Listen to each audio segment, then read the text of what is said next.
Hey guys, you here?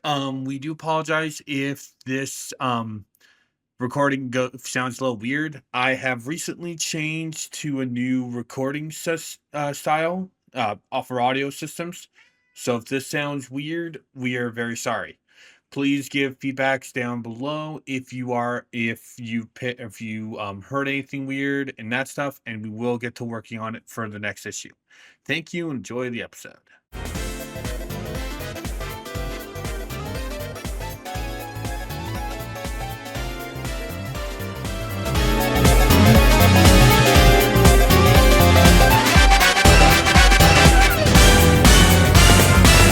Hello, everybody, and welcome back to the Yin Yang Podcast, episode 39. As always, I'm your host with the most, the one and only D-Pad, and I'm once again joined by my fellow co-hosts, you, Kirby, and Robot Toaster. Hey there. Hi. Yep. I was just going to say, this is the part where I kind of did the intro a little bit different today, you guys. Anyway, it's been a while. I was on holiday for a bit. I've been dealing with some health issues that I'm not going to get into, if that's okay. Rest assured, things are good now. I also just had my birthday recently. That was kind of a chill birthday. Got to spend some time with my two of my aunts and my mom, which was nice. We had one of my dad's favorite dishes for supper that night. That made it really special.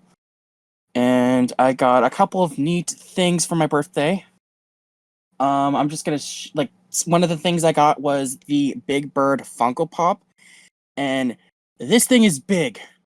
I mean, it's Big Bird, but yeah, no, I like it. Mom thought of me when she found it, just because the thing is, Big Bird has a teddy bear named Radar, and I still have a teddy bear that I named Radar after Big Bird's radar. So Mom just thought it worked. But no. We were supposed to be doing a live show for a thing that my work was doing, but we had to cancel that due to technical issues on my part.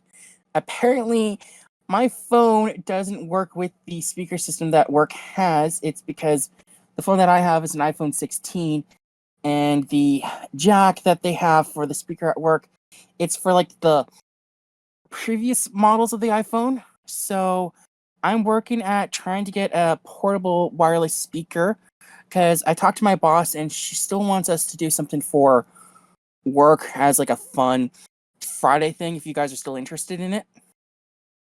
Sure, I don't mind. I don't think I'm available this Friday.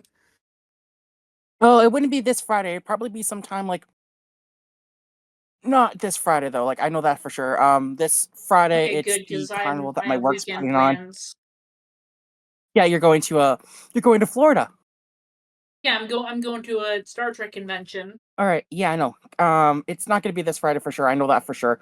I have to talk to my boss once the carnival is like done with and figure out like what works for her, like what day works for her, and then I will let you guys know as soon as I know a thing.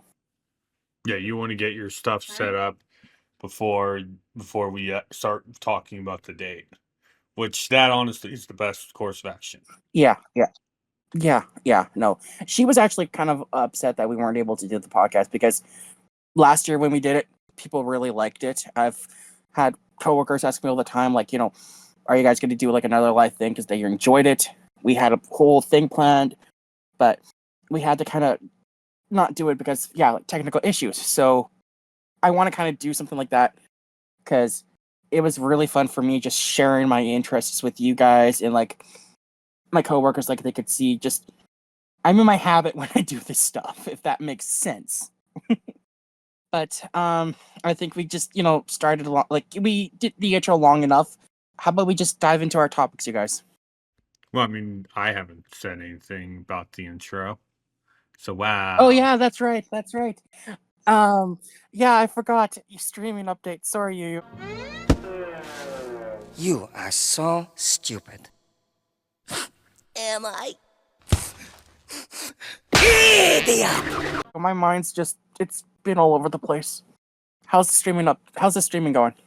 It's been going fine. I've had a few issues with audio, but it should be back to normal by now.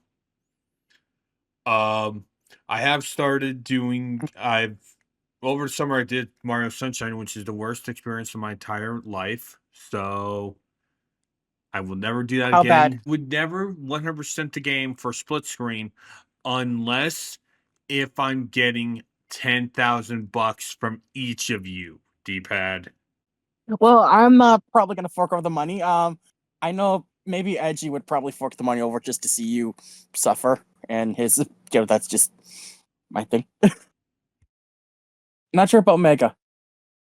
I could honestly see Edgy being the only one that would actually pay, and I'm kidding, of course, I also because have I wouldn't want that to happen to you.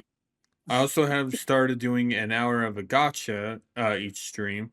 Tuesdays it's going to be Blue Archive, which I am in the middle of volume 2 chapter 1.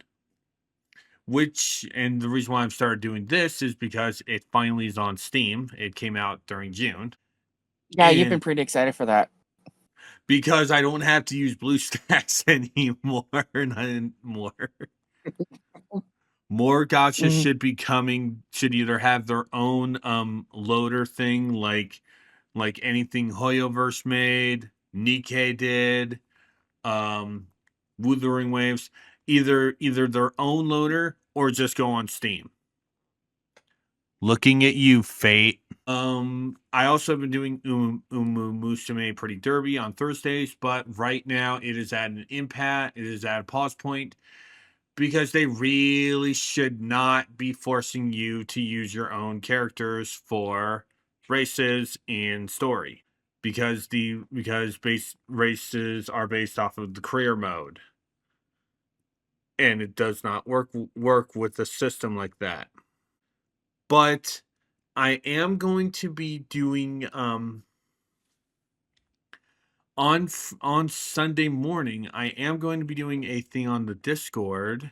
Although depending on when this comes out, this might have already passed. About asking about if I should have a backup gotcha game up on the list. Unfortunately, I don't have anything in mind. So if people do have stuff in mind, send them to me. But that's just if I'm caught up to story in both Uma Musume and Blue Archive. But right now I have started returning to for the main series I have started returning to doing games that I had to quit or had an issue with not annoyance issue, basically an outside based issue with One Piece Odyssey. Mhm. The reason for which is there was a conversation that occurred between D-pad and a mod and an ex friend that I really feel guilty about letting go on for so long. So I'm redoing that game. We're not going to get into that conversation. All I'm stating on it is I really should have stopped the conversation before it got too deep. The other series right now is Spider-Man Shattered Dimensions, which I have finished Act 1 of. It's such a good game. It's such a good game. Okay, since you have played it, Mhm. who is it that's voicing 2099? Because it's familiar as hell to me. Hang on one second.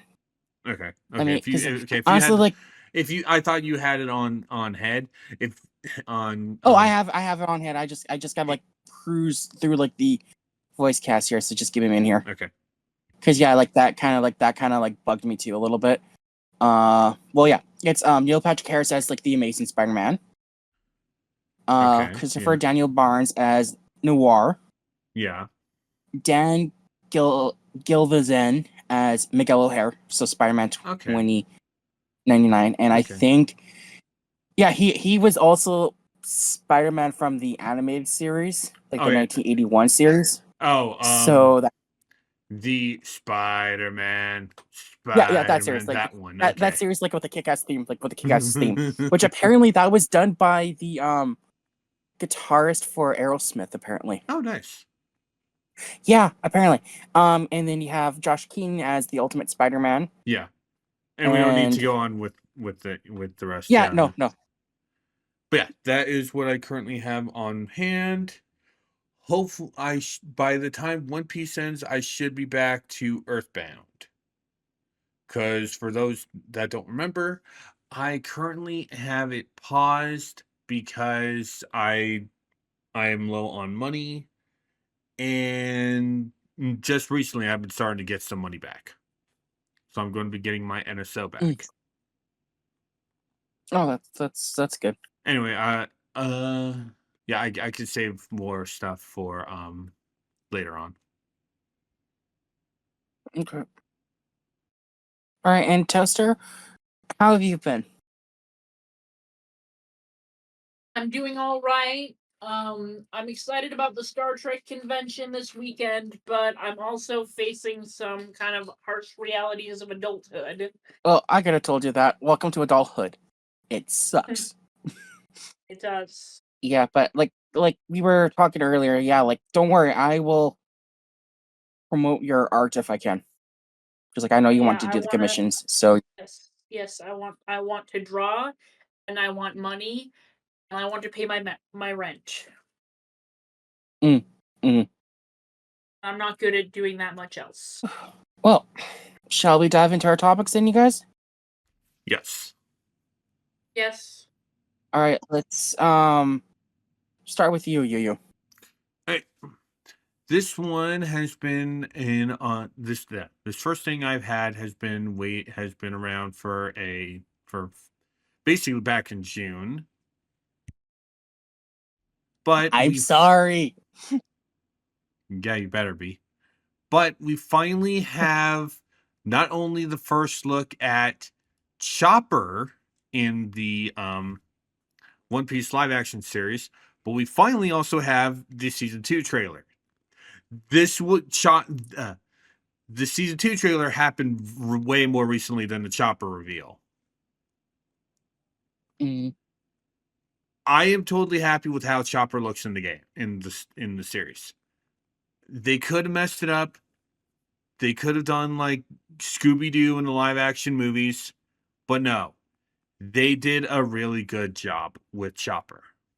They did a really. He's so cute. The only gripe I have is they do not have Bianca Palencia, who voices him in the Funimation dub, voicing him, which is one of the two casting choices that actually irritate me because, goddamn it, timing.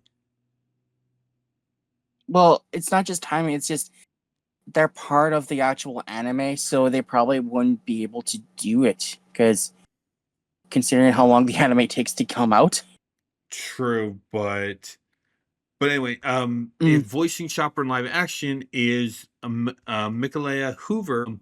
Anyway, we were able to take a look at season 2 finally, which seems to be covering this Logtown to the end of Drum Island. We will not be covering Alabasta until season 3, which they did confirm is going to be coming. To interrupt you real quickly, the Chopper's voice actress for the live action, she was Nova Prime's assistant in Guardians of the Galaxy, and she was the assistant to the president in the Suicide Squad movie. Okay. Yeah. So yeah. Okay. You're welcome. Personally, I still need to watch live action One Piece, and I do too, honestly. I also need to start making these two watch One Piece for movie sign. Yeah, we got movie sign. But we also don't know when I would start doing that. It could be the next thing. It could be 2 things later. Who knows? I kind of honestly want to talk a little bit later off screen about movie sign. if that's okay with you guys. That's fine. Just yeah. That's fine. Yeah. I was just mentioning it just because. Yeah, that's fine. So, D-Pad, you apparently have a D&D story you want to get going with. Yeah, I just thought of this because like this was something that I was going to include when we were going to do our live show for the work event that I mentioned earlier. But I have been part of this D&D group for like 3 years now, believe it or not. And I freaking love this group. Toaster's also part of this group, and she joins when she can. And I know that our DM Narj loves it when she can join. Thank you. But I thought this was just something funny to share because this is just something that it happened once during our like campaign with someone that's not part of the group anymore. I'm not going to get into what happened. Let's just say that the person that was involved was a bit of a jerk, and they got into an argument with our DM Narj, so they had to let that person go because they were starting to really annoy the rest of the group with like their actions. Like we're trying to do something stealthy, and they just ignored, pretend like saying that like they're playing how their character would like act. Like we need to do stealth from time to time. This particular incident, this party member decided to wander off from the group to try and get into trouble. My character, Zelda, I'm like, I'm going after them just to make sure that they don't get into trouble. She finds the party member climbing up this tower. So, Zelda goes after. We get into the tower and we look like below us, and there's like a bunch of enemies that were ready to like ambush the rest of the party. So, we just decided to try and stealthily take them out. I decided to cast my lightning bolt spell on them. I rolled and I got a nat 20, which is the best dice roll you can get. So let's just say, basically my character pulled a Thor and just like lightning just rained down on like the tower, and it electrocuted the enemies one by one because everything inside was like metal and wood. However, because of the lightning spell, and like I mentioned, there's the wood, the tower caught on fire. We got the heck out of there. And then, like, by now the party noticed it, and they noticed, like, Zelda and, like, the other character coming. They're like, what did you do now, Zelda? Why do you think it was me? Because this destruction's kind of, like, your thing. Yeah, alright, it was me. Sorry. We had a good laugh about it. And, like, we love bringing that story up from time to time. It's just, I love the group, and I wanted to share that story. But now, Toaster, why don't you share one of your things? Okay. So, I have not seen the King of the Hill revival yet. I have seen some of the trailers. It looks really good. A lot of people are saying it looks good. But for whatever reason, whenever I look at the trailers, I kind of feel sad. And I don't really know why. Why do you feel sad, if you don't mind me asking? She said she didn't know why. Trying to describe it in a way I can process. So, I guess it kind of reminds me of a few things. So the idea is that Hank and Peggy have been away from Arlen, Texas for a long time, and they've come back to find, everything has changed. And I guess there's sort of a sense of loss there that it's hard to describe. I think It I almost kind of reminds me of BoJack Horseman in a way, where it's like lamenting on the life you used to have. It also kind of reminds me of this personal project I've been working on. I've told you about the Decade characters. So yeah, I guess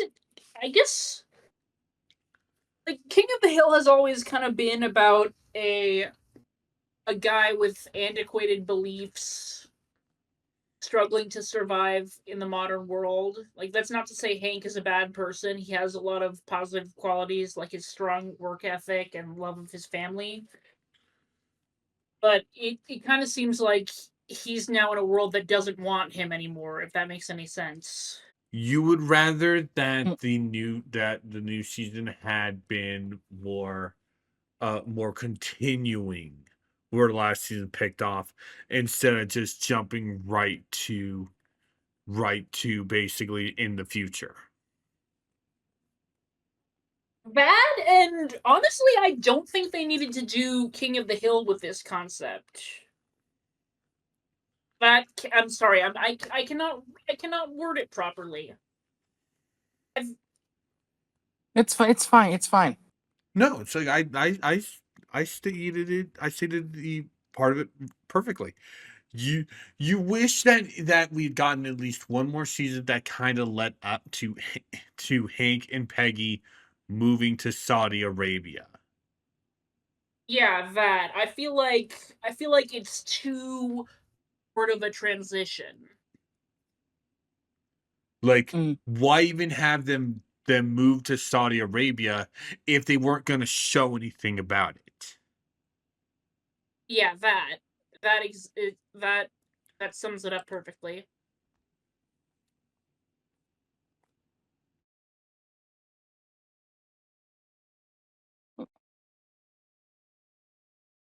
I'll be honest. I've never actually really watched King of the Hill before. I haven't because I have Disney Plus now, so I might actually have to start watching it because I like Mike Judge. I love Beavis and Butthead, like the original Beavis and Butthead.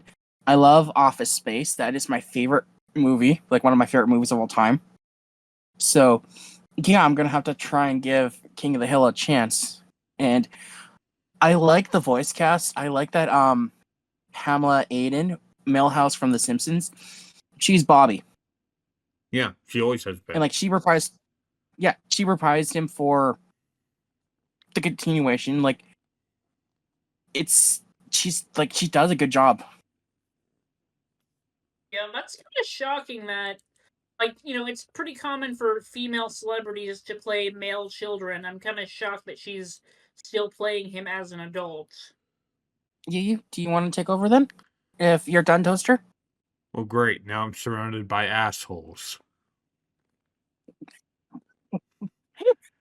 I knew you were going to say that. And I said that because Spaceballs 2, The Quest for More Money has been announced. No, it's the search for more money. Search for more money. Well, we better get going.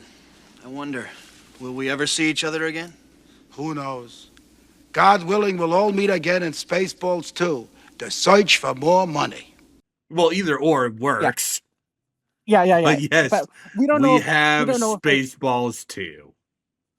We Yes, don't know the surname. We do not know the surname, but Yeah. I'm pretty sure people will write if it's the search for more money. If it's not search for more money. Yep. I'm excited for this. I'm excited for this. I'm actually surprised Mel Brooks is no. It's Mel Brooks, right? Yeah, it's Mel Brooks. Mel Brooks. Okay, good. Because I was thinking, wait, isn't he a singer? Okay, we're good. No. I'm surprised that he's Garth still Brooks. alive. Thank you. I'm surprised Mel Brooks is still alive. But Wow. Well, I mean, I thought he died. I know. That's honestly when I gotta say this quickly, when I told a coworker that we're finally getting Spaceballs 2, and he looked at me and he's like, "Isn't Mel Brooks dead?" And I'm like, "No, he's still alive." So I played like the teaser trailer, and he's just like, "Oh, he's alive." So you're not alone there, you. Yeah. But at least with the revival of Naked Gun, it seems like people will be excited for Spaceballs 2. I saw the Naked Gun revival, and it was hilarious. I appreciated the movie doing its own thing and still kind of paying homage to the original trilogy. And I mean, to be fair, just Liam Neeson's character is the son of of Frank Drebin. Yeah. Who was played by the incredible talented Leslie Nielsen. I love that guy. He's he's one of my favorite comedians. He's a funny man. Yeah. But no, I'm really excited for Spaceballs 2 because not just it's a sequel to like a movie that people have been wanting for years, but we're also gaining the return of Rick Moranis to a movie. Do we have a full confirmation that Rick is back? He's coming back. He's coming back. He has confirmed it like on his X account that he's coming back. Okay, cool. For those of And you who have forgotten, Rick Moranis played Dark Helmet in the original game. yes, Movie. and he was also Wayne Zielinski from Honey I Shrunk the Kids. That's the other movie that I remember him from. And And Egon, he kind of left. Little Shop of Horrors. and Egon Frank from Oz movie. Ghostbusters. Yeah. But he sort of left Hollywood after the death of his wife, and he didn't want his kids to be raised in like that kind of environment. So he just kind of retired from Hollywood just to focus on raising his kids, which is completely I have to applaud him for understandable. doing that. Yeah, it's completely applaudable. Yeah. Yeah, And celebrity the other with cool thing morals. is though, he did make an appearance in a commercial with Ryan Reynolds for Ryan's phone company. I remember that was like the first thing we have of Rick Moranis in like years. People were just losing their mind. But aside from Rick Moranis being in this movie, we also have John Candy's son playing the son of his character Barf in the movie. And John Candy is another celebrity that passed away. Yeah. He was just hilarious. He was Uncle Buck. He was in a bunch of movies that I can't remember at the top of my head. But no, we're all excited. I actually still need to see the first one because I've only seen the ending as a kid, and it scared me.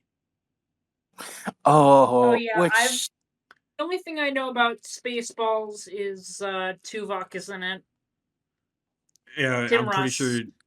I'm pretty sure you're gonna ask me what part of the ending.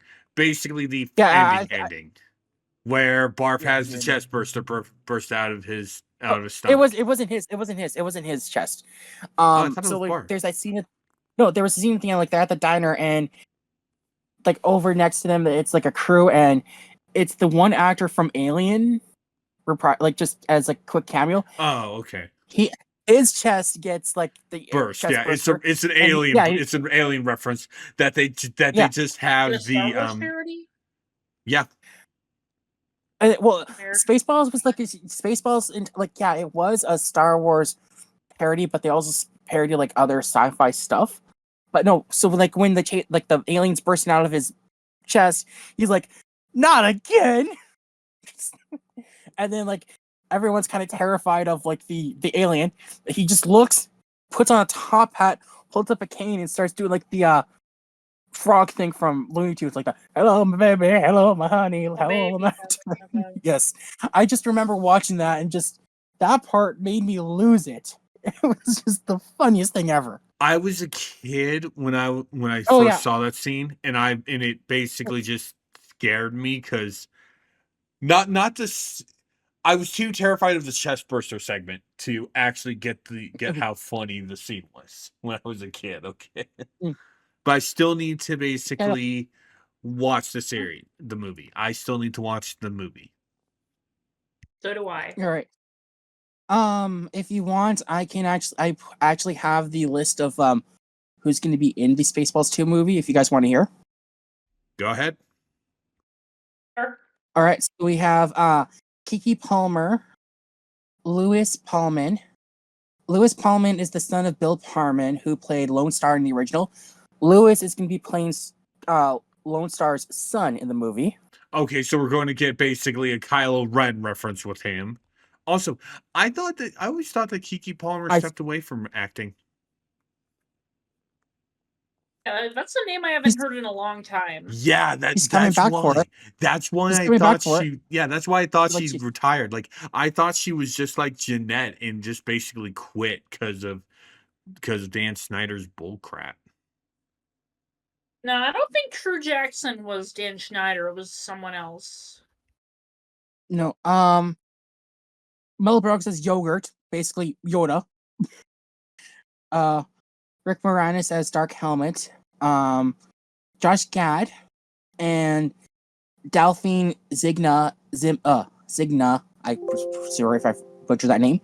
She's reprising her role as Princess Vespa, I who was Lone apologize. Star's love interest. I apologize for that sound you might have heard on my end. Mm. But yeah, that True Jackson was not Dan. Wow. An actual live action show on Nickelodeon that Dan did not get his greasy mitts on.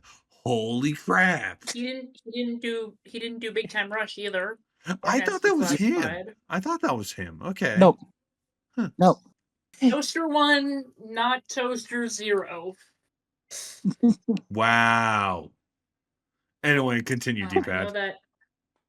Yeah, still don't know who Josh Gad is going to be playing, but I'm excited for this movie, and this makes up for the Spaceballs anime series that they did a couple years, like in 2000. Like that series was just a train wreck, if I'm honest. Like, yeah, we had D. Bradley Baker, bless him, as Darth Helmet because Rick Moranis didn't sign on for it, but just. I felt like they were just doing the parodies a little bit too much with that series. Like, you had a Spider-Man parody because at the time, the first live-action Spider-Man movie came out. So, like, that was back then where Correction, we have first to parody Sam Raimi Spider-Man. Spider-Man movie was coming out. Yeah. I will say, out of the parodies that they did, the Lord of the Rings parody was my favorite one, and because like they used like an onion ring as the one ring. And they even did like a Grand Theft Auto parody in the series too. It was just. I might have to revisit that series at some point if I can find the videos online. I can find clips of that, but no, I'm very excited for this movie. Like, this was like a favorite movie of my childhood, so I'm excited for it. All right, then. Is it okay if I move on to one of my topics then? Yeah, that's fine. Yes. All right. So, keeping with the movie theme, guess who's heading to the big screen now? Bob the Builder. God, no.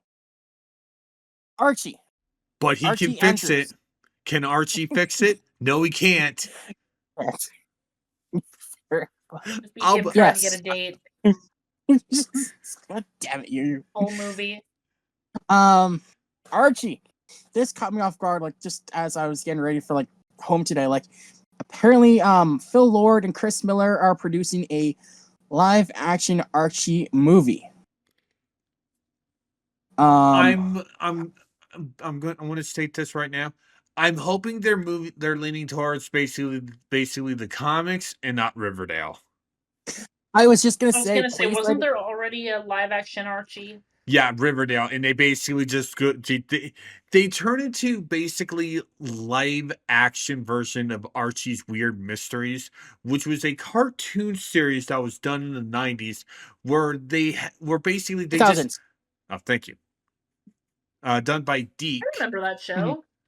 Yes, the same people who Yes. did Inspector Gadget, the Mario Sonic. cartoons, Sonic The Adventures, first Sonic season, the Hedgehog. the first season of Sailor Moon, like the live action. The the original dub original of dub. Sailor Moon, because now we have Crystal. Did they also do the real Ghostbusters? Yes, Yep.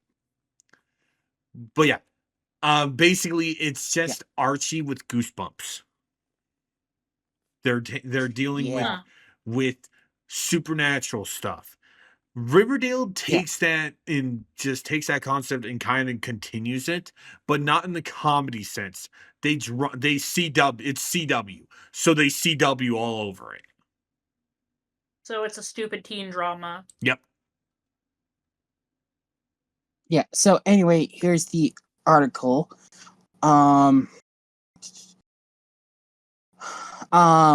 Yeah.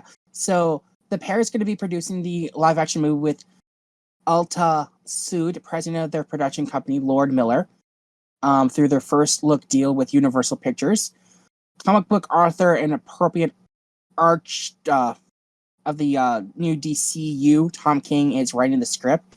The one of the where is it? I have the article here. Just give me here. The thing froze on me. Vector. I can't pronounce his last name. Oh yeah, sorry, John Goodwood.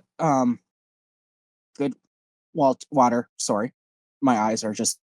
He's also going to be co-producing the movie too. But from what I've read and what I've seen, it does seem like they're going to kind of refrain from doing like the Riverdale approach with this movie. Good. I hope we get like a live action slapstick Archie movie. That's what I the want. Archie I love. And I also do want to state, I'm not really a fan of Riverdale, but I don't despise it. It's because CW's just That's teen me too. dramaing all over it. And it's like, it's literally just repeats of 90% of other teen shows that CW does. It including the canceled Powerpuff Girls live action version. And it's like, Can I just say we dodged a bullet with good. that? We dodged a bullet Yeah, we with have. that. Teen dramas are fine, but when all you're doing is teen dramas, you should be shut down. I will say, For a second there, I thought you said you should be shot down. No, I was like, no, I was like gonna be like, you don't shoot the producers. No. No, we're not gonna. I will say this though, like, say what you will about the Riverdale like series, we got Sabrina in it. I love Sabrina. I was gonna say, if you want to include supernatural stuff in Archie, like, you can, because they did occasionally dip into supernatural stuff in the comics. Like, I think I remember 1 or 2 stories about aliens and stuff, but, like... I mean, to be if you want fair... to do that, fine, just don't make it a teen drama. To be fair, Archie crossed over with Predator, he crossed over with Aliens, he crossed over with Punisher. He didn't cross over. He didn't cross over with Aliens. That's the one franchise that he hasn't crossed over yet. Archie has crossed over. Oh, I thought he did. No. I thought Archie took on both the Xenomorphs and the Kaiju. You're thinking like DC Comics. DC Comics is like Batman, Superman versus Alien. No, Archie's crossover with he's crossed over with Punisher. That was the first crossover he did. He crossed over with Predator, crossed over with Kiss, Sharknado, Sonic. That was like a Halloween issue, apparently. Like Sabrina was involved with that. And he's also doing a crossover with a comic book series Minor Threats right now. And Archie also crossed over with the B-52s band. That was a good crossover. And now you're gonna tell me Archie crossed over with Teenage Mutant Ninja Turtles. He did. He actually did. Okay, then where's Mutant Archie? Where's Mutant Archie? Because every single goddamn one of the fucking TMNT crossovers, they have to mutate the characters, and it just so annoys me. Well, see, I was just gonna say before you went on your tangent, back in the 80s, Archie Comics acquired the rights to do like a TMNT comic series. Like, this is more oriented towards kids. It was like more environmental friendly themes to it, like, you know, protecting the earth and that. Really good series. IDW has recently picked up the rights to actually start publishing the series as like omnibus editions. I am pumped for that. But they did a crossover with Archie where apparently Veronica was kidnapped, and so like the TMNT and Archie rescued her. And it's funny because throughout the entire crossover, Archie and the rest of the gang thought that the TMNT were mascots in turtle suits. They had no idea that they were actually mutants. This is why supernatural stuff always had like a bigger punch in Archie. Like, because the Archie comics were generally slice of life, and, you know, they would occasionally dip into more fantastical themes, but it had a bigger punch because it wasn't relied on too often. Yeah, they played them. They also did more comedic with them, and that's why I don't like Riverdale. I'm not going to say it's a bad show. I'm more putting the blame more on CW for CWing it up. Here, I'm going to post this into our group chat right now so you can actually put this on screen to prove that I am telling the truth. Yeah, let me just go grab that just grab that, and we can go on with the next topic. All right. Just I thought I would just show like that just has some context if that's okay. No, you're fine. I can get it All right. on. So I can get on the screen when we're done with the next bit from Toaster. yeah, Toaster, go right ahead. So, lately I've had some conflicting opinions regarding Pixar. I mean, you guys know I am a fan of a lot of their work. I feel like Toy Story 3 is where they sort of transitioned out of, like, I don't want to say it's like good versus bad, but after Toy Story 3 we started getting a lot more sequels and a lot more, how do I say it, original movies that squander their creative premises. And that, so I wanted to talk about this months ago, but I had seen Elio and I wanted to give my thoughts on it. It compared to a lot of what Pixar has put out lately, it was slightly better. Like, I'd say it had more of a punch than something like Luca, which was just kind of there for me. Like, it did nothing for me emotionally. But compared to their classics, it is so underwhelming. Like, I remember there was this whole thing on the internet where they were like guilt tripping people to see Elio because people were like desperate for original movies, and Pixar themselves were like guilt tripping people on Instagram, like, say, if you want more original movies, why aren't you seeing this? And that was pretty much the only reason I saw it. And I have to say, for something that was marketing itself as original, it doesn't feel original at all. If that makes any sense. Like, the concept is interesting. It's about a boy who wants to be abducted by aliens and eventually kind of gets abducted by what I would describe as a kid-friendly version of Deep Space Nine. I think it's called like the Communisphere or something, and it the way it's described reminds me a lot of Deep Space Nine.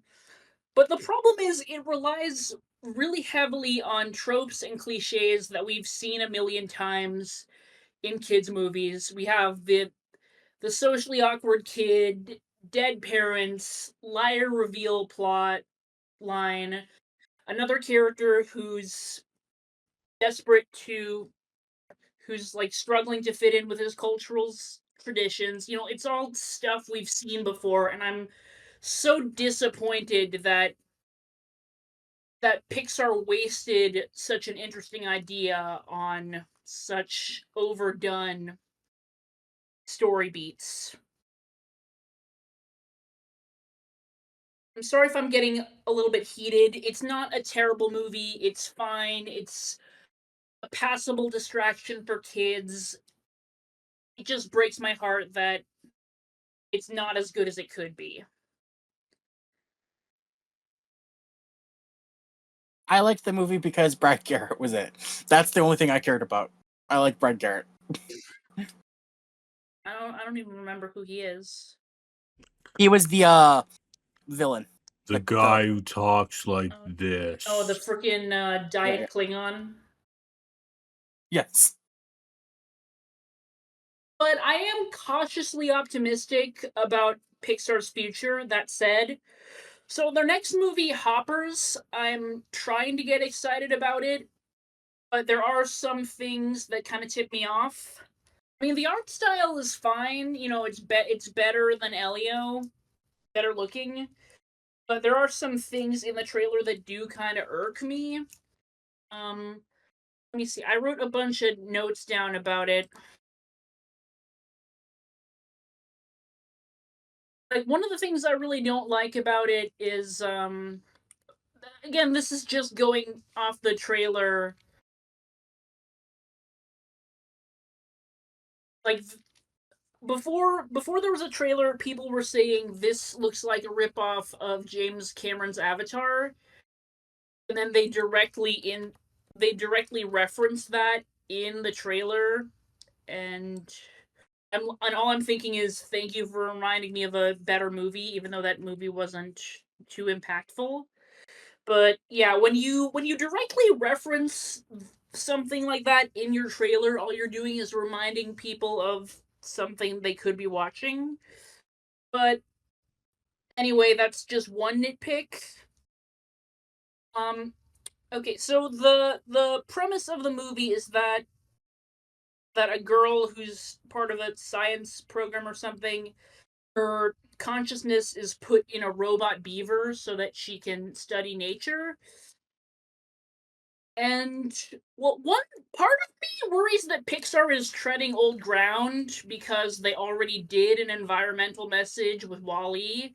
Not that there's anything wrong with that. Like, WALL-E is better than most environmental messages in kids' movies because environmental messages in kids' movies tend to be obnoxiously preachy. Not that there's anything wrong with them at all. It's just, movies seem to be really bad at teaching it. But I do kind of like the angle they're going with. That, from what I can tell, I think the message is about how the best way to study nature is to be part of nature. I think that's a good idea and something you don't see a lot. So kudos to Pixar for doing a new approach for this message. Another little nitpick I had about the trailer was this is not a criticism, it's just a nitpick. But when the girl in the beaver robot is observing nature for the first time, some of the animals are using like modern slang, like I'm just vibing, and it breaks my suspension of disbelief a little bit. I think it would make her stand out better if she was the only one using that modern slang, sort of like Star-Lord does in Guardians of the Galaxy, if that makes any Or sense. or don't fucking use meme speak, period. I just wanted to give that thought in because I outright hate when movies do that. Mm. Yeah, it's just something that bothers me in fiction nowadays, where characters will speak casually in serious situations. It's one of the things that bothers me, especially in Strange New Worlds, the recent Star Trek show. Like, it's I don't mind characters speaking casually when there's downtime in the story, but if there's some earth-threatening disaster going on and the characters are talking about it like they're in a workplace comedy, it ruins my ability to take the situation seriously. Like, how can I when the characters don't? So there's that, and then there's another recently announced Pixar movie that doesn't doesn't have a trailer yet, but we've seen some promotional images. We don't have a plot summary yet, but we know it's called Gatto. It's about a black cat. I believe it takes place in Italy, but I'm not entirely sure. And it's going to be done in a new art style that sort of resembles watercolors or painting or something. And so kudos to Pixar for trying a new style because most of their recent movies have been pretty unimpressive style wise. No offense, Pixar. But, I just feel a little bit guilty every time a new Pixar movie comes out and I'm just crossing my fingers saying, please be good, please be good, please be good. Like, I don't want to say this studio created my childhood, but it did kind of have a lasting impact on how I view storytelling, if that makes any sense. Yeah. Yeah. Like, I'm always saying this about Pixar movies, that they work on two levels. Like, you have the fun characters and the fantastical concepts for the kids, and then you have the hidden mature themes beneath the surface for the adults. And, one of the best parts about Pixar movies for me is going back and seeing all the mature themes I didn't when I was younger. And I guess worrying that I'm getting too old for them, for their movies just because it seems like the themes are so unsubtle now. Like Luca just feels like another fish out of water story. Pun intended, because it's about fish people. But I don't know if that's because the movies are getting worse or because I'm getting old. Or both. Or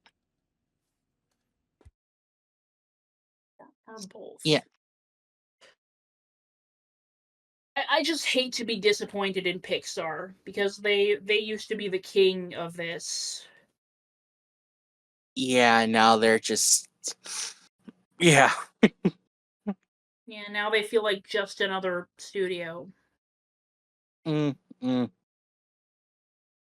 right.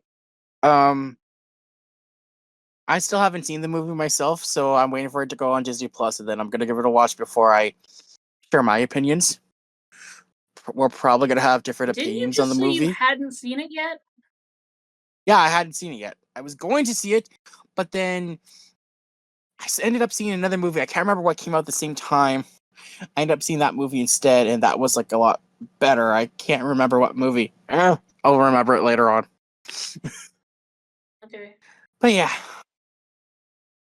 Like, I still haven't seen the Superman movie. Finally had a chance to go see it. It's not in theaters anymore. Like, Oh man, I was gonna see it. yeah, I was gonna see that one, so then I ended up going to see Nick Gunn instead. Which, yeah. So, yeah. But yeah. You. I still haven't. Let's move on to one of your topics. Oh, okay. Well, going back to a long-awaited movie that needed to be done, although this one was much less shorter. We finally have the script for the Batman 2. Yes, the Robert Pattinson Batman movie. Can I just say that he played a good Batman?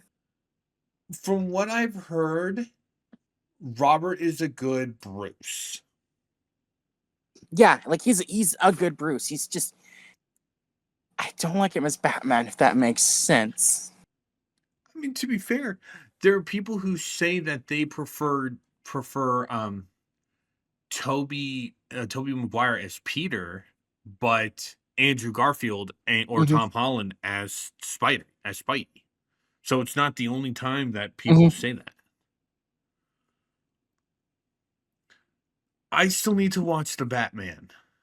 I still need to watch that myself. Because I've heard it's a really good movie, and honestly, I really need to watch it. And speaking of movies that I need to watch, Superman. Apparently,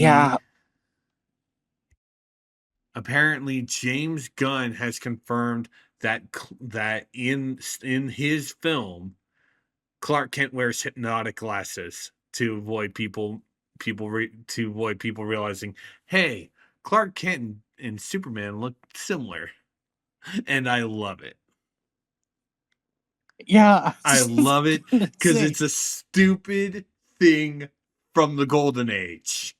It's a stupid thing from the Golden Age, and it's like he did not need to confirm that, but James Gunn is the type of man you want behind comic universes.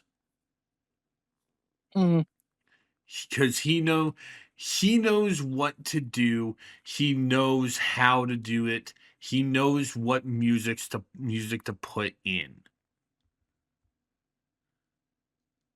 And I still need to watch Superman and the Batman. You might have to do a movie stream sometime for us, dude. We really should. And also, I did combine two of my things because honestly, I was just talking about DC. Might as well just go into the other DC thing. All right, yeah. That's me, right? Or is that you? Yeah, no, that's me. That's you now. It's your okay. turn. Yeah. Okay. Yeah. So, GamesCon. we all know what Gamescom is. It's like a showcase of like upcoming games and that. Um, this was already teased for a while now, apparently, but we're finally getting another Lego game, and it's in the vein of the recent Lego Skywalker saga. Sorry, Rise of the Skywalker. Is it Rise of the Skywalker? I'll handle this. Yeah, go ahead. Basically, what D-Pad is bringing up is Lego Batman Legends of the Dark Knight, a brand new Lego Batman game, which you can consider Lego Batman 5 because DC Supervillains is technically 4. But unlike the previous games, this isn't just Lego Batman. This is Lego Arkham. Yeah, it really the is. combat style is the Arkham games combat, which, and like one of the gadgets, it's like the spray. like I said, it's Lego Arkham, and they're taking things from every piece of Batman media, comics, shows, movies. It's not comics. It's just the movies, from what I heard. Oh, okay. It's just the movies. Okay, I thought it was comics. Yeah, because one of the no, last it's scenes, just the movies. One of the last scenes we had is Matt Berry, who's voicing Bane, doing the "You think you live in the darkness? I was born in it, molded by it." That scene.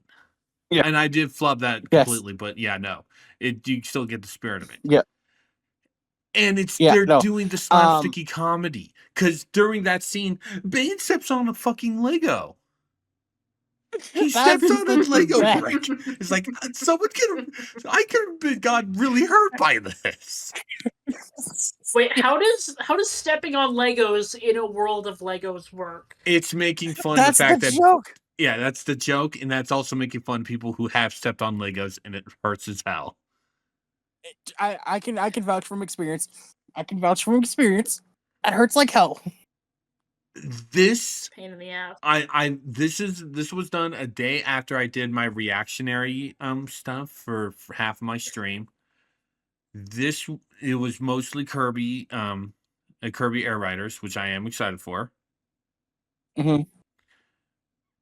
This was the big Gamescom thing for me. This was the big Gamescom. This is the thing that made me super happy as hell. Cause like, holy crap, this is awesome. And also, it proves that it's still Traveler's Tales doing Lego games, right? It's not someone else. Yeah, it proves that Traveler's Tales. They were saved.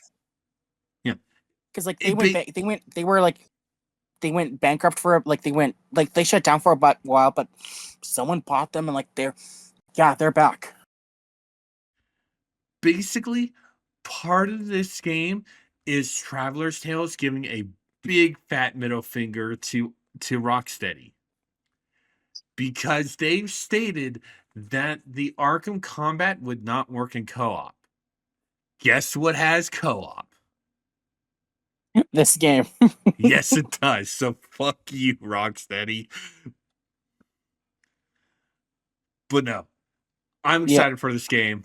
I'm happy. I'm excited for it because didn't mean to interrupt you, but it's a collection of some of the best in my form. I love the Batman movies. They're some of my favorite movies. You have the Tim Burton Batman era, you have the Dark Knight era, and you have the recent Robert Pattinson Batman era. And what's cool about this, the game's gonna focus just on Batman characters. We're not gonna see Superman, we're not gonna see the Justice League. It's just Batman, his family, his team, you know what I mean. And the other cool thing about this is the Batcave is going to be completely customizable. You can customize it by showcasing your favorite vehicles. So that's what makes me really excited for this. And yeah, as you said, we have Matt Berry as Bane, and I love Matt Berry. I love him in the IT Crowd. I love him in Disenchantment. I love him in What We Do in the Shadows. It's just I was not expecting him to be Bane, but he pulls that voice off so well. He really does, and I can't wait for this game. I am fully down with this. Oh, definitely, definitely. And then since we mentioned games, I'm just gonna bring this up, but you mentioned this like a few days ago, but it feels like Atari is not really trying anymore, is it? No, they're not. So, Toaster, are you familiar with a character called Bubsy? Yes. So I've never not played the only games, are but I've seen the I've seen the cartoon pilot where Rob Paulson voices him. yeah, so I gotta share this, but not only are we getting like a collection of the Bubsy games, like why I didn't ask for this, but we're also getting a new Bubsy game, Bubsy 4D, and I have to applaud this game because like they're kind of taking shots at how bad Bubsy 3D was in this like trailer, but I don't know. Why do we need a new Bubsy game? Like, are they really trying to make Bubsy stay like relevant? Memes could possibly isn't go a wrong? reason to make a game, people.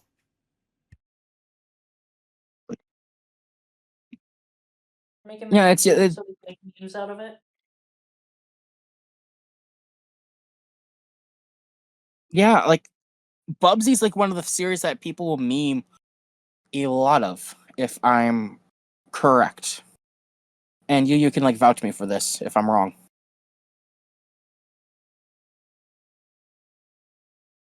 You are not wrong. But yeah, I might have to give it a try just because I want to see like it feels like they're doing like an open world game with Bubsy now. He didn't have a tie in the original games, did he? He just No, had he a shirt. didn't. So like, It was a yeah, shirt all of a with an sudden they're giving him a exclamation tie. mark on it. Yeah, they're giving him like a tie now. That's a little bit odd in my opinion. But no. Let's move on to a segment for you, Toaster. All right.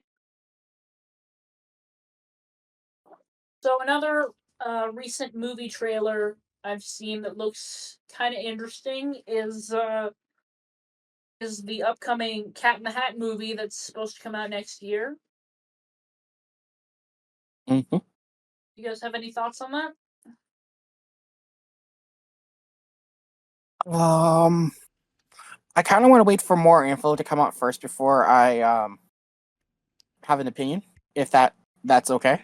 But I'm I with do like D-pad. I'm with D-pad. I do like that it's Bill Hader as the cat. Yeah, Yeah. he's Pretty a good good casting pick. choice. He's a big choice, Mm. good choice for the cat. Mm-hmm. One thing I will say is I like the concept they're going with. I mean, like, Cat in the Hat is a pretty simple book, and it's kind of hard to expand on that. So revealing that he works as for sort of this organization, I don't know, maybe they like go around helping kids or something. Yeah. Like all these creatures. I think it's a good setup. Um, so far, I only have like two nitpicks. One is the design of the kids. I don't mind them being race swapped or whatever, because the book had a pretty limited color palette, and we don't know they could look like anything for all we care. But I'm kind of disappointed that they don't put the kids in the same outfits as the kids in the book, just because it makes it hard to recognize them as that, if that makes any sense. I'm And gonna my say, other nitpick is what go ahead, finish your other nitpick, and I'll give my thoughts. My other nitpick is I'm worried they're gonna turn the things into the minions. Is like you would expect Thing 1 and Thing 2, but it turns out like Thing 2 was not seen in the trailer, and there's just a bunch of other random things, and They just seem like they're there to be random and goofy, and I'm just worried they're going to be like the Minions. I've heard rumors that this movie was originally going to be produced by Illumination, but it ended up going over to Warner. So I guess that's part of where that concern comes from. But I'm I trying to mean, stay cautiously optimistic. Illumination did do the Mario Yeah. movie, and they didn't turn toads into minions. Good point. And don't forget, Illumination also did the they did a Grinch movie, if I can remember. Yeah. Yeah, that was also them. Yeah. With Doctor Strange as the Grinch. I remember that. I remember that just because of that. David Tennant, 10th Doctor. No, it was Doctor Strange. You're thinking Doctor Who. Doctor Oh. Strange. Benedict Benedict Chamberlain, Cumberbatch. I think. Benedict Cumberbatch, there we go. Cumberbatch. Yeah, I know. He was the Grinch. Scrooge was voiced by David Tennant for the DuckTales reboot. You. No, I know that. I just got them mixed up. Shut up. Yeah. No. All right. Let's move on to Real what are your quick. Go ahead. I put up the TMNT Meets Archie cover that you gave me a little bit ago because I completely forgot to put it on. So there. D-Pad's not a liar. Yeah. He's Yeah. wrong a lot, but he's not a liar. Oh, kiss my skinny pale white ass, boy. All right. Go ahead. All right. Your turn. So we're sticking with movies because James Bond's the new James Bond movie finally has their director. We will be having Denis Villeneuve. I'm pretty sure I butchered his last name, but the director of the Dune movies. He will be the director for the new upcoming James Bond film, which we know nothing about. So we have a director now. Hooray. Nice. Your turn, D-Pad. All right, I'm gonna share this just because I find this funny. And PETA. We all know that PETA goes after people for this, in their opinion, it's I'm not gonna downplay what PETA does. It's a bad thing. It's a good thing that they do, but just some of these people, they just get butthurt over the littlest thing. Peter did go does get into a fight with a guy in a chicken costume constantly and destroys cities. I'm talking PETA, not Peter. I'm making a joke on it. That's how Lois's voice actor says Peter. I know. I didn't realize that till but no. And you also forget about the PETA joke with that. I think Betty White's a PETA. That doesn't make any sense. It's my mind. Anyway, as I was saying, PETA once again is going after Nintendo. They're urging Nintendo to remove the cow's nose ring from Mario Kart World.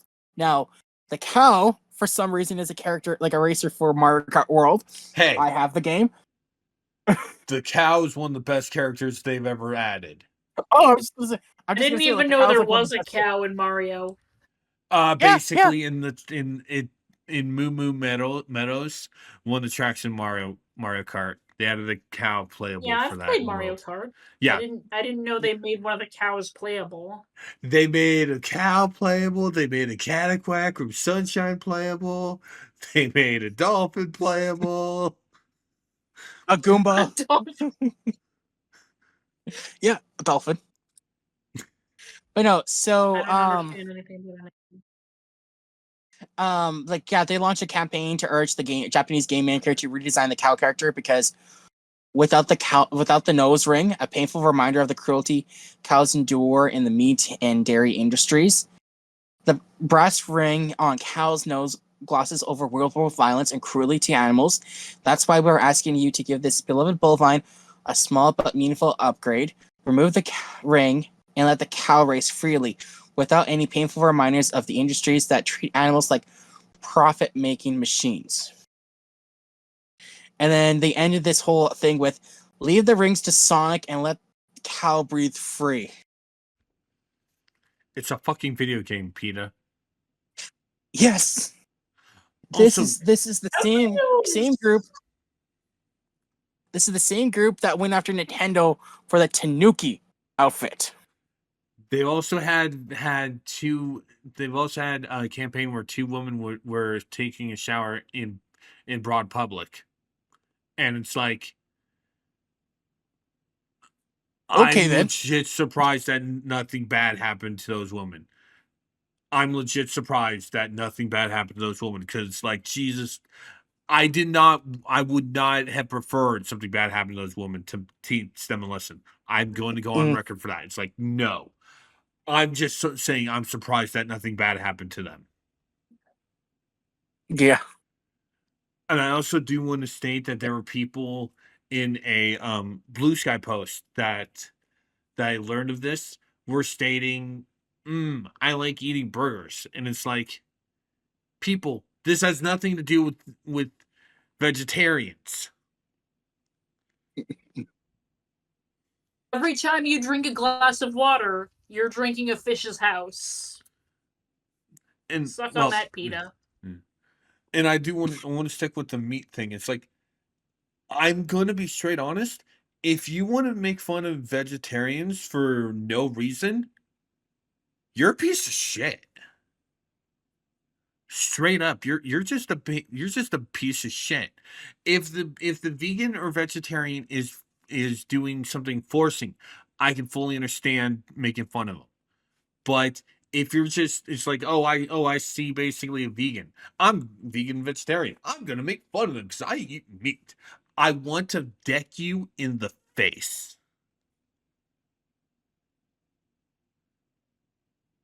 No, you're not funny. You're a jackass. Mm-hmm. And I apologize for And I will say this. how heated Oh that no, you it's went. fine. It It's basically fine. is something that does annoy the crap out of me. Oh no, I believe me, dude. I've dealt with that too. So I share it. I share the frustration. I've tried But to no, go I was just gonna say, vegetarian. It didn't work. yeah. My first girlfriend, my ex now, but like my first girlfriend, she became vegetarian. She tried to convince me to not eat meat. I can't do that. I love my meat too much to not eat meat. And I was, yeah. Since you brought that up, vegetarians, vegans, don't be forcing people to change their ways for you. Accept people for Yeah, who they are, unless if they're a bigot. yeah. Unless if they're a bigot, then that person can go to hell. What if they're a vegetarian and a bigot? Then the bigotry overrides the vegetarian. Oh, I just assumed they didn't exist. I was trying to make up an absurd No, I'm pretty sure thing. there's some of those people that exist. I'm pretty sure there are some of those people that exist. All Anyway, right. Anyway, Anyway, we're going too negative. I said my piece. We're going too negative. I said my piece about this. Toaster, your So turn. let's just move on to something lighter and more funny. So, Toaster, take it away. Okay. So another Cartoon Network. So I haven't talked about Cartoon Network yet, but we know that. Well, let me see if I can pull up the announcement here. Cartoon Network has announced 2 spin-offs for 2 of their more famous shows, Steven Universe and Foster's Home for Imaginary Friends. With Steven Universe, we have Lars of the Stars. Excuse me? Oh, sorry. I'm sorry. Let Toaster take I know, over. I was helping her set the stage. Okay. Oh, I'm sorry. Was I interrupting you? No, oh no. I was kind of waiting for you to start to basically have shut me up. I was looking for the article. So Anyway, take it away. Universe, Lars of the Stars.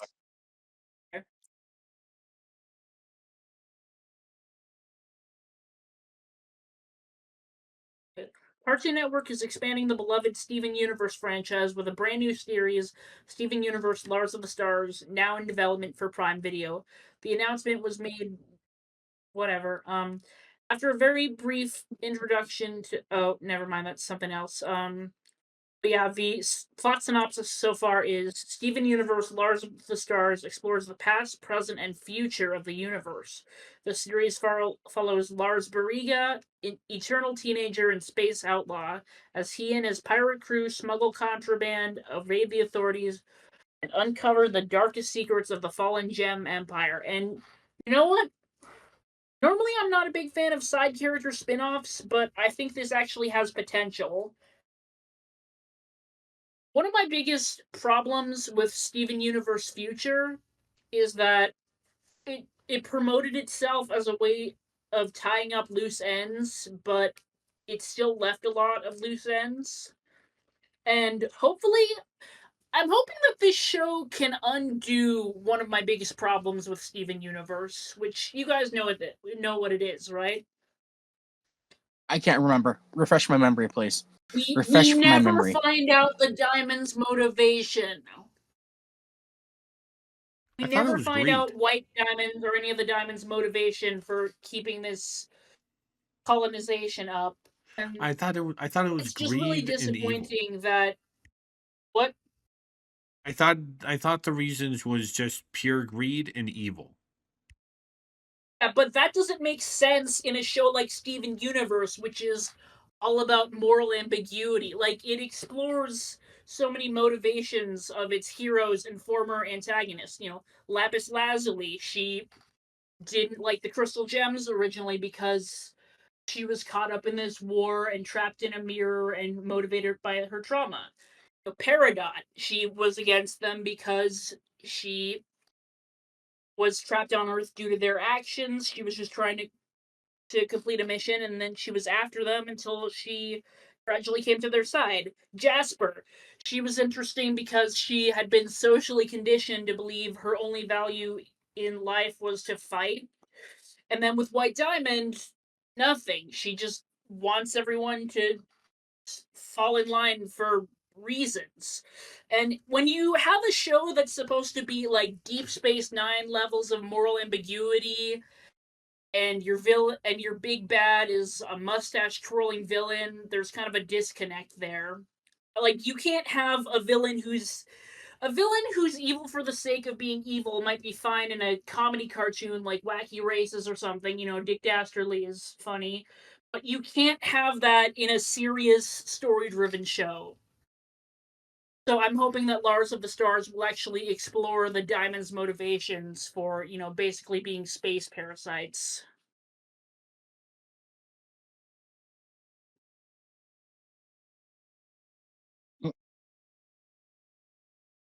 No, I'm like, I agree. Like, just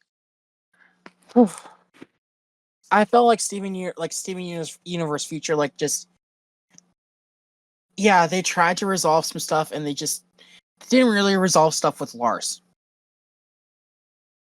Yeah, what it was really disappointing what happened to him. If they built up this arc and then they built up this arc of him getting home and then it's like, oh, I'm just gonna go back to space, then what was the point? Yeah, but the Foster's spinoff, Foster Playtime, that's interesting Foster's because Fun Time. yeah, sorry, Foster's Fun Time. What did I say? Foster Play. I've got Poppy Playtime on the mind. But no, I'm excited for that because apparently that series it kind of takes place between when Mac comes to visit Blue. Like it's what Blue does before Mac shows up. Apparently, that's what I heard. Yeah, it's an interesting idea. Like, we only have the one promotional image. And I have to say, like, I think the show is in CGI, and I'm looking at the promotional image right now, and it's actually has some pretty varied character designs. There's like a unicorn cake thing, and like a frog and a robot. You know, remember the movie If that came out last year, which everyone Yeah. said felt like Foster's? This reminds me of that. It feels like, I don't know, full circle. And this is gonna sound weird, but I feel like Blue is gonna be less of a jerk in this. But that's not guaranteed. That's just speculation. That's headcanon. Mm-hmm. You know, since it's gonna be more preschool oriented. I'm not saying shows for younger kids can't have jerk characters. Like I remember Seven Little Monsters had 4, and he was a jerk. Mickey Mouse Clubhouse had Um, Mortimer. Oh yeah, he was a jerk. But yeah, I wasn't looking forward to this at first. Again, I'm not always a big fan of spin-offs if they don't have the right execution, but I'm kind of looking forward to this. The description is the beloved Foster's Home for Imaginary Friends will return as an original preschool animated series with a new cast of preschool-aged imaginary friends, promised to be as silly and playful as the original bunch. Craig McCracken has noted that the show will not necessarily be educational, but would be humorous. So I'm thinking maybe this is going to be on the same level as something like Bluey, which is also a very good show. Mm.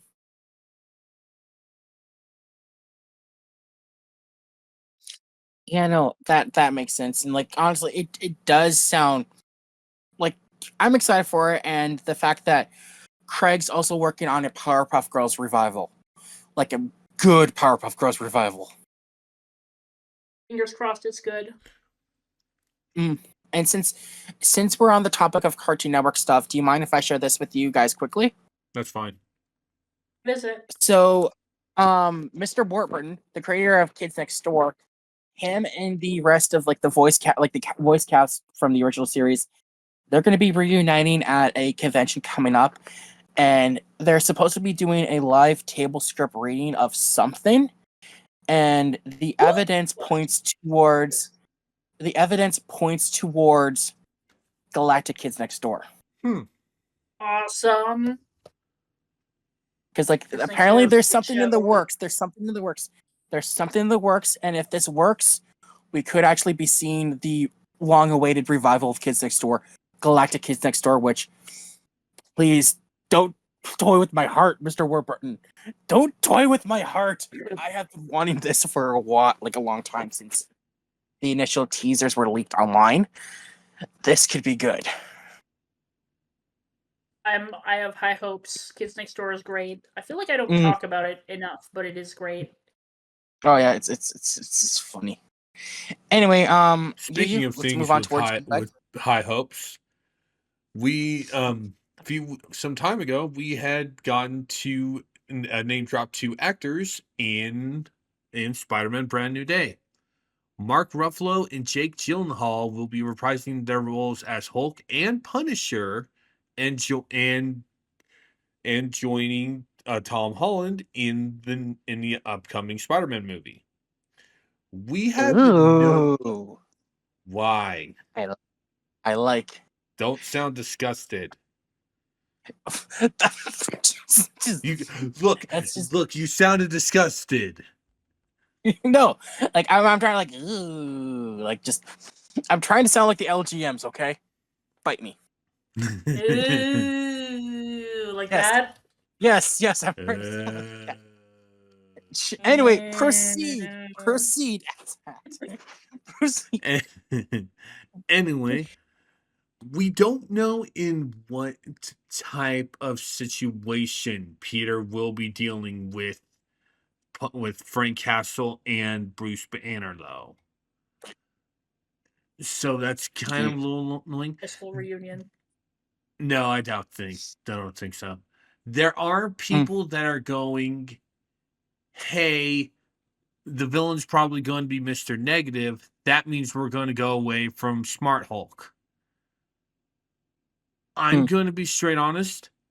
Even though I'm not a fan of Mr. Negative, I think he's not a good villain, and I think he's one of the worst villains Spider-Man has. Mm-hmm. I would flat out despise him and the actor who plays him.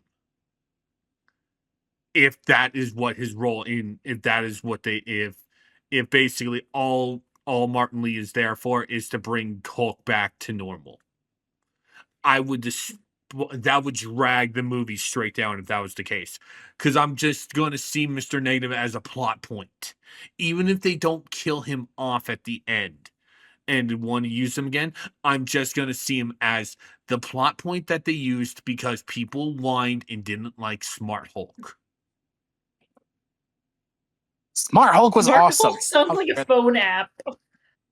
No. So, yeah, you never seen the Avengers movies, have you, Toaster?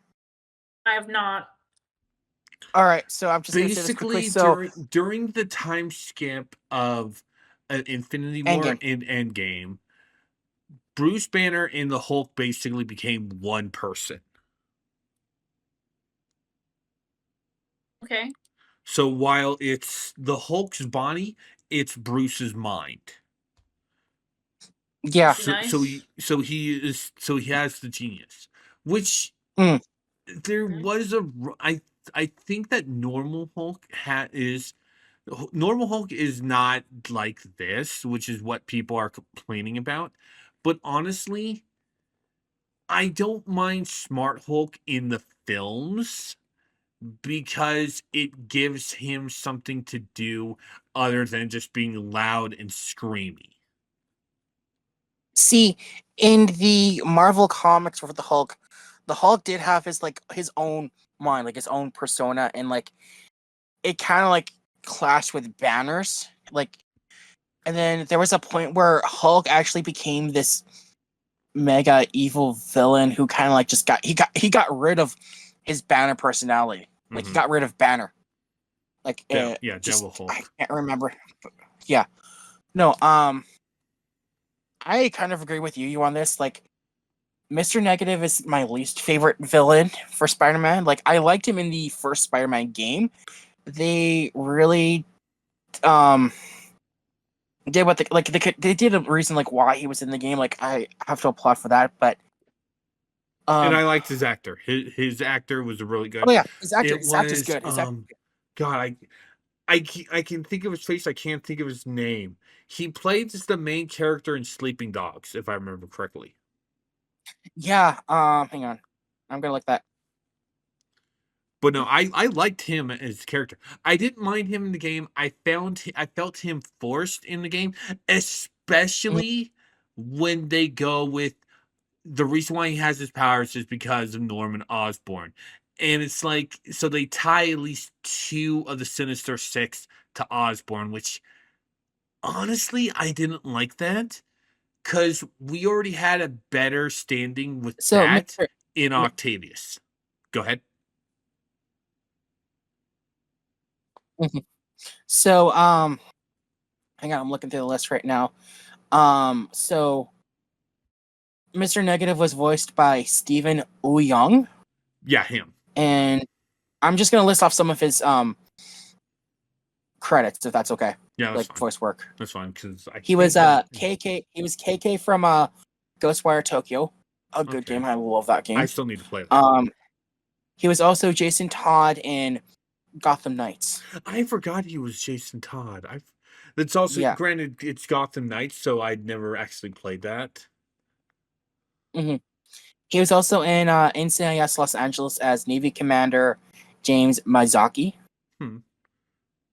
And he was also in NCIS as Navy Captain Andrew Hubbard. Yep. Okay, yeah.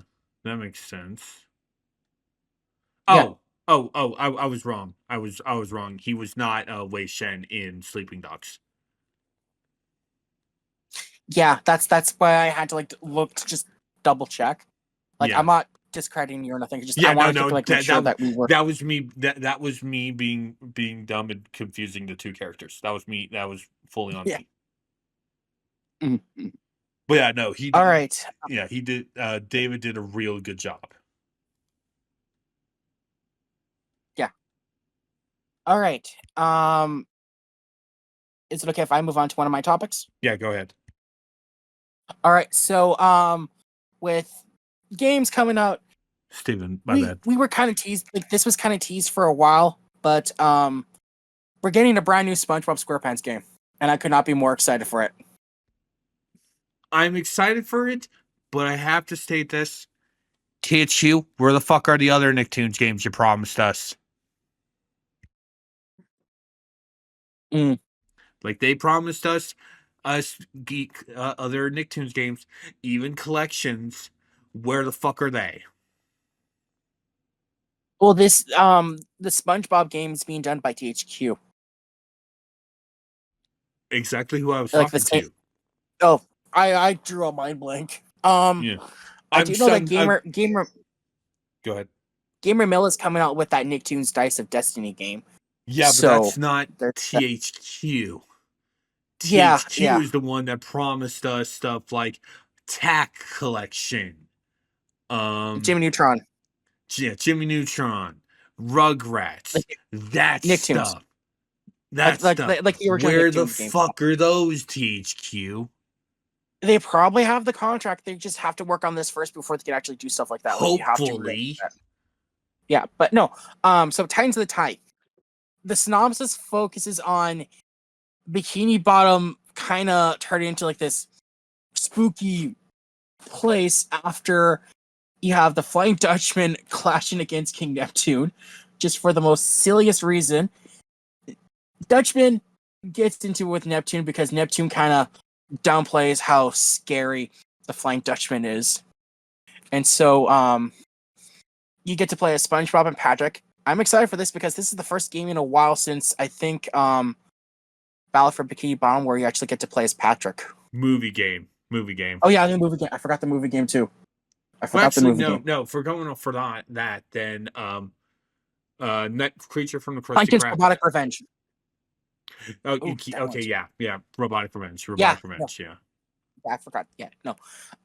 So the whole mechanic for this is apparently you can swap between SpongeBob and Patrick. One becomes like a ghost-like character, and you're gonna like each one's gonna have like their own special move sets. Which it's basically the same. The ghost mechanic is the same thing as Patrick being a balloon in Cosmic Shake. Well, see, in Cosmic Shake, Patrick. He wasn't playable. He was just there for the ride, kind of thing. That's what the ghost version of SpongeBob Patrick is doing. So they're ghosts in the game? One's a ghost, one's corporeal. Yeah. Well, like there's actually ghost citizens in the game that get corrupted by the Dutchman's spell.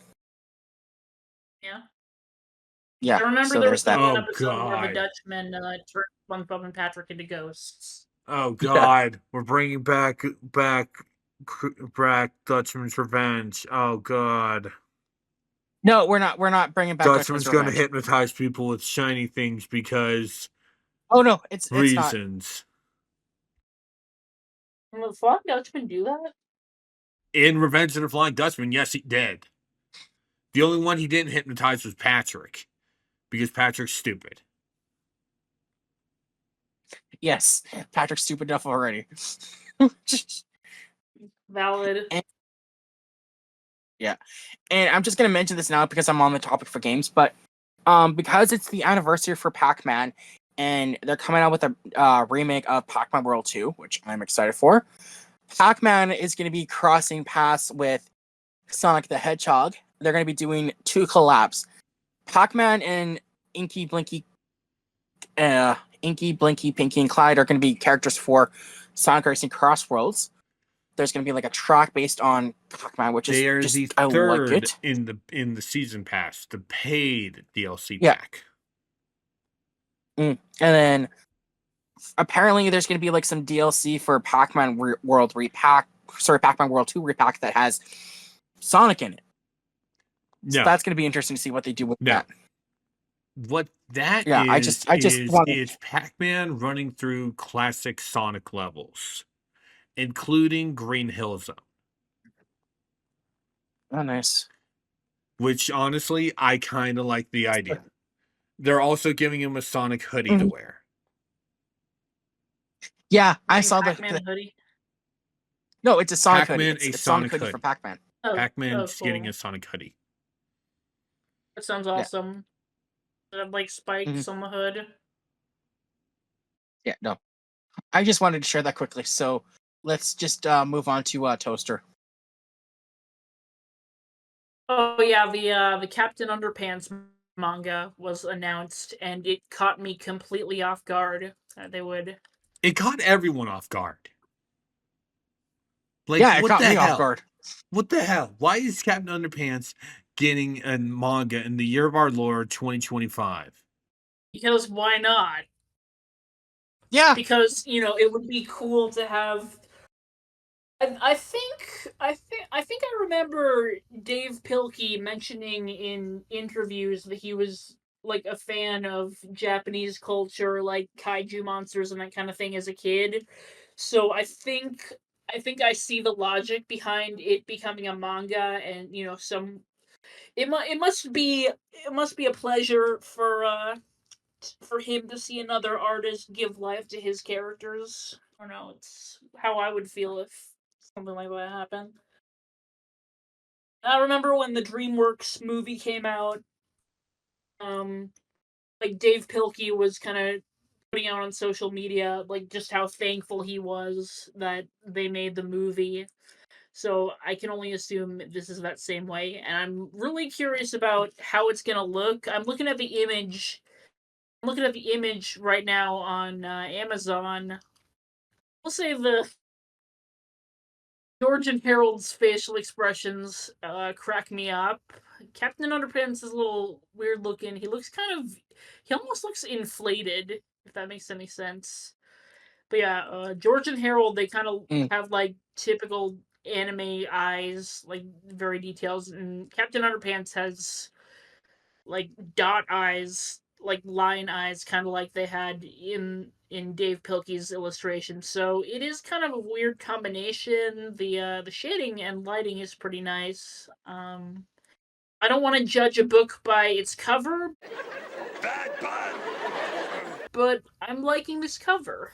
Ha ha ha. Funny.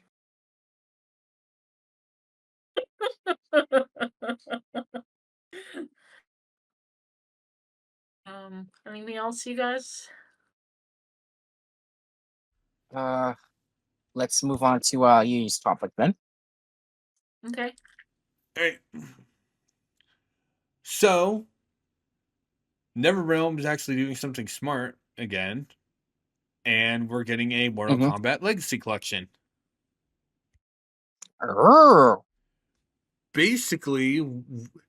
Basically, it's classic games from the Mortal Kombat series.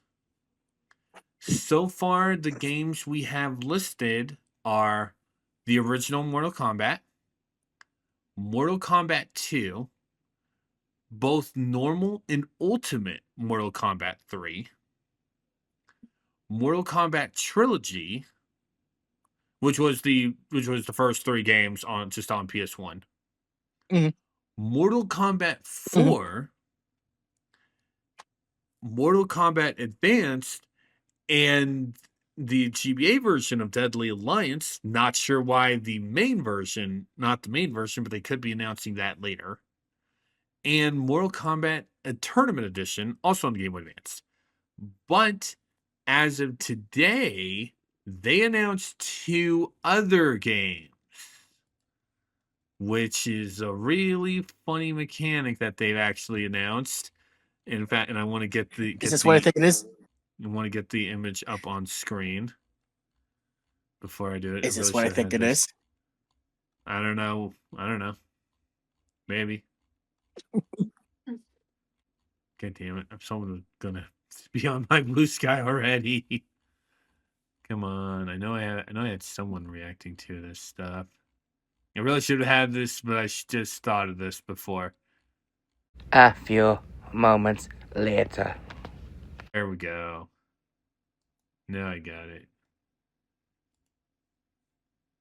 You gonna share the thing with us? I am, but once I get it up onto the thing. Okay, fair enough. All right, so while you're Your just doing that, I'll screen just cover my last is not- topic quickly. Ooh, Oh no, I already have it up on screen. okay. And I'm sharing it with you two right now. But no, the screen does not lie, people. They're bringing back Mortal Kombat Mythology Sub-Zero and Mortal Kombat Special Forces.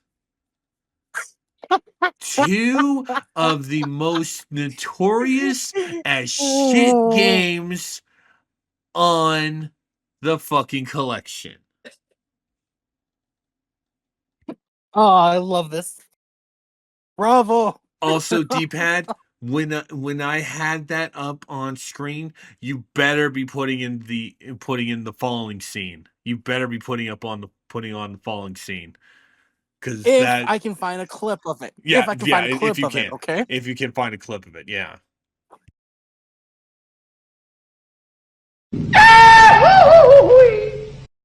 I will try. With the Okay. fact that these two games that aren't even fighting games in the series, it does make you wonder if we also might be getting Shaolin monks, which also was a non-fighter, but on PS2, and I've heard pretty decent things about that one. Nice. But not these two. No way in hell. I don't know See, anything about Special Forces. I don't know about Special Forces, but I've seen videos on mythologies. I've seen that. See, I was just gonna say, like, I only know about Sub-Zero through like a Matt McMuscle's video on it, like Yeah. what happened. Like, just I know very little about Special Forces, so this just really interests me. I might have to pick up the collection just for these two games. I'm not gonna lie. I'm not gonna lie. I'm curious. I am curious as to what else they will be adding, though. Because they've been doing announcements, one per uh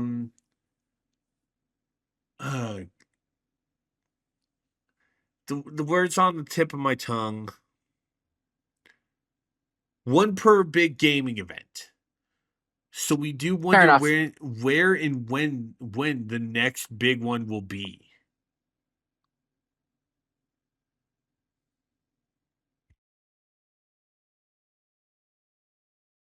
Nice. And we're gonna end that topic on with that. So now D-Bad can go on to his last topic. Yeah, and then we'll just we'll do mine, and then we'll go over to Toaster's last two topics, and then we'll end things with your last topic. Okay, you? Yeah, that's fine. All right. So this is just another quick little thing. I'm excited for this. It took them a while, but we're finally getting Sage in the Sonic IDW comics, and I am so freaking excited for this because when the comics were announced, and then shortly after, like Frontiers came out, a question that a lot of the fans of the comics had was, are we going to get to see Sage in the comics? For those that don't know, Sage is Eggman's AI daughter program, and she is just adorable. I love Sage. I'm excited that she's also going to be in Sonic Racing Crossworlds. So I just had to share that because, like, yeah, I'm excited for Sage being in the comics. So we have no idea what she's going to be doing. Like, we know she's going to be like working with Eggman. All we know is so, that she'll be joining the comics in January. No, not January. I thought I got the thing right here. Oh, I thought it was. I got the thing right here. Just give me a minute here. January. No. Give me a minute here to like look it up. I have the photo set. Believe it or not, I actually have the thing saved. I just have to find it. Where is it? So while I'm looking for this, how about Toaster, you proceed with one of your final topics? Well, I guess I have they're kind of related, so I can Yeah. probably just do them together. Yeah, just take them both because they're both the same topic. Yeah, so we have a couple of Star Trek announcements coming up. One is an audio drama about Khan. It's called Star Trek Khan, and it is, I guess, going to revolve around what Khan Noonien Singh did when he was in exile on SETI Alpha 5, I guess between the events of TOS and Wrath of Khan, which I think it's an interesting idea. Some people have said we've covered Khan Noonien Singh a little bit too much because, we expanded on him in Into Darkness, and where he was played by Benedict Cumberbatch. We mentioned him earlier. I should have thrown that in, that he was also Reboot Khan. And recently, they also kind of did a Khan origin story in Strange New Worlds, which again, I'm not a fan of Strange New Worlds. But one thing I'm really excited about for this audio drama is we're going to be getting a couple of returning characters playing small roles in this. We have George Takei returning as Sulu, and what I'm more excited about is Tim Russ as Tuvok. There was an episode of Voyager where Tuvok performed a mind meld on Janeway and showed her his backstory of when he served on Excelsior under Captain Sulu during the events of Star Trek VI. And I'm really hoping we get to explore some more of their relationship. I feel like Tuvok didn't get enough development. He's like the first full Vulcan who was a main character, and he's very blunt. I kind of wish Voyager used him more. Not that I dislike Voyager, I love Seven of Nine, but I feel like she got more development than most of the cast. So I'm looking forward to him potentially getting more development. And Sulu as well. This is kind of a hot take, but I feel like Sulu is the least interesting of the TOS cast. I feel like he got the least amount of development. Like, what does anyone remember Sulu for other than like that scene where he had a sword? Like, there's not. I can't think of that many times when he was really that interesting, even though he frequently kind of saved the ship's butt by firing phasers or something. I'm hoping he gets more personality in this. Is what I'm saying. I know it's about Khan, but I guess I'm more excited about the other characters than I am with Khan. And then the other Star Trek announcement is, what did you say? No, I was just saying, oh, nice. And then the other Star Trek upcoming announcement is Star Trek Starfleet Academy, which I've seen the trailer, and so far I'm not impressed. It looks a little bit teen drama-ish, if that makes any sense, like what we were saying about Riverdale. Mm. And there were like a couple of things that didn't really seem to make sense, like there being a female Jem'Hadar, when the Jem'Hadar in Deep Space Nine were an all-male race that were like genetically engineered to be a certain way.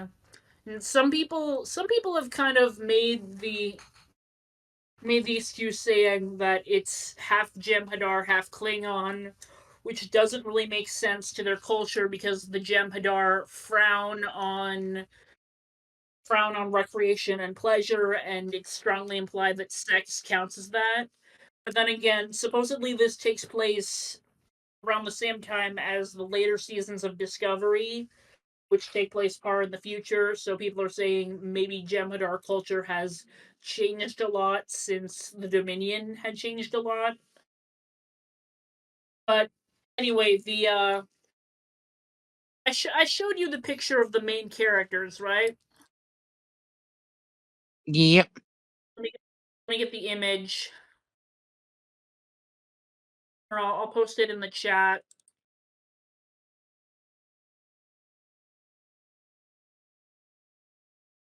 So I showed you the images of the main characters. I think the idea of a Klingon being a science officer is an interesting one. It's one we haven't seen before. I can barely tell that most of these are not supposed to be humans, that only one of them is supposed to be a human, the one named Caleb Meir, and apparently the other three are supposed to be aliens. Like, you can kind of tell this one named Genesis, she has, like, slight ridges on her eyes, but everyone else, looks like they made no attempt to look like aliens, which I would understand it if this was TOS and they had a much smaller budget, but a lot of these modern Star Trek shows have like cinematic budgets where they're able to pour all this money into the big sets and the CGI special effects and stuff, and I'm like, you couldn't pour any of that into makeup. I know that one of the characters in Strange New Worlds was an alien who looked like a human, but that was actually a plot point. I just feel like it's a little bit lazy. I don't want to judge these characters without knowing anything about them, but yeah, I just want to say I'm not impressed. I guess what it is I feel like I'm in that same category with Pixar, where I'm kind of hopeful, but also kind of disappointed that they're not using this franchise. Paramount isn't using this franchise to its full potential. Like, there has been some really good Star Trek stuff in recent years. Lower Decks is great. Prodigy is great. From what I've seen of Discovery and Strange New Worlds, it hasn't really thrilled me. I haven't seen Picard yet, just because I don't like the concept of it. Like, sad old man Picard, it does not thrill me. Oh, it gets good. Trust me on that. Okay, well, I guess I'll just skip past sad old man Picard and get straight to the good stuff. Oh, you have to watch in order to get what happens. Like, trust me, it's a good like. Oh, man. Yeah, it starts don't off. be doing that. Don't be doing that. Yeah, trust me, it gets good. Like, you have to you have to watch it just to understand, because like the later seasons, they bring in a lot of like returning characters from like, you have John Delancey as Q. All right. Yeah, there's that. Whoopi Goldberg comes back as her character from Next Gen. Yeah. Worf comes back, I think. I still have. Great. Yeah.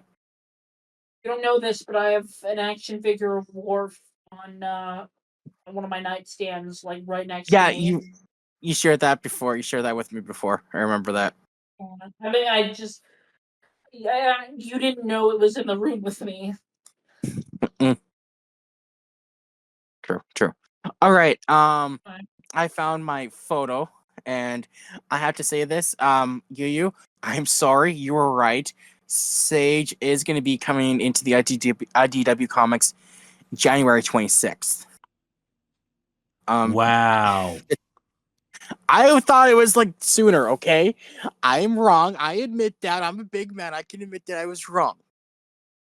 But because at the time of this, like, they were like, this was announced like shortly after, like during Comic-Con. They were giving out posters at the IDW comic booth. It featured like Sage, Eggman, Metal Sonic, and one of the new characters for the comics, Belle. Not my OC, Belle, which I'm not gonna get to conspiracy theory here, but this is interesting because the comics are finally moving beyond the post Sonic Forces period, which that's how the comics kicked off. They kicked off after the events of Sonic Forces, which I think a lot of people want to forget about because it wasn't that good of a game apparently. And yeah, I'm actually excited because Sage is going to be in her post Frontiers outfit, like her white dress instead of like the black dress. So that's just, it's interesting to see what they're going to do. We don't know the full details on how she's coming into the comics or why she's coming into the comics, but yeah, I'm excited for Sage. Hopefully this kind of gives the reason why she's coming to the comics is because Sega's allowing them to use her in the comics. I meant like story wise. Like I know about like why she's coming to the comics. Like I meant story wise.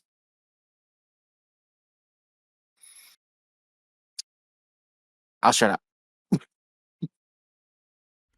Anyway, we were saving this part for last because this one's kind of more focused on me, and I didn't want to do this before because it basically would be taking a little bit of time. So we wanted to get to the stuff we wanted to talk about beforehand. Um, yeah, this next part is basically just about more for my channels and stuff, but we're going to start with split screen. Currently, we are on a break because Paper Mario Episode 8 had some issues, and we are currently waiting for us to actually get together and record. Yeah. I'm looking We can't, at we can't D-pad, get and upset I'm like also looking at Edgy at this.